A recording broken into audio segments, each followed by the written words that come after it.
NEP 2020 মতে কিছু নতুন নিয়মৰে সৈতে এই মেট্ৰিক পৰীক্ষা অনুষ্ঠিত হ'ব।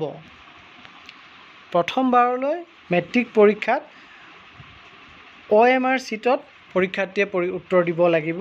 50% নম্বৰ অবজেক্টিভ কুৱেশ্যনছৰ আহিব আৰু সেৱাৰ ফালৰ পৰা এই কথাটো ক্লিয়াৰ কৰি দিছে যে এই OMR চিটত পৰীক্ষাৰ্থীয়ে পৰীক্ষা দিয়াটো মেট্ৰিক দিয়াটো প্ৰথমবাৰ যদিও এই পৰীক্ষাৰ্থীসকল এই প্ৰক্ৰিয়াটোৰ সৈতে খুবেই পৰিচিত, কাৰণ তেওঁলোকে গুণোৎসৱত OMR চিটত উত্তৰ দি পেলাই ইতিমধ্যে আহিছে। গতিকে মেট্ৰিক পৰীক্ষাত প্ৰথমবাৰৰ কাৰণে OMR চিট ইন্ট্ৰডিউচ কৰিছে যদিও এই ক্ষেত্ৰত ছাত্ৰ ছাত্ৰীসকল কোনো ধৰণৰ কোনো অসুবিধাৰ সন্মুখীন হ'ব নালাগে।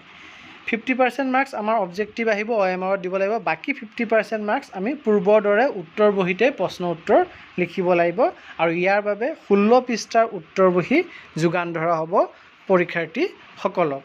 আৰু এই 50% অবজেক্টিভ আৰু 50% উত্তৰ বহীত লিখা ছিষ্টেমটো ইংৰাজী, সাধাৰণ গণিত, সমাজ বিজ্ঞান আৰু সাধাৰণ বিজ্ঞান বিষয়ৰ ক্ষেত্ৰত প্ৰযোজ্য হ'ব।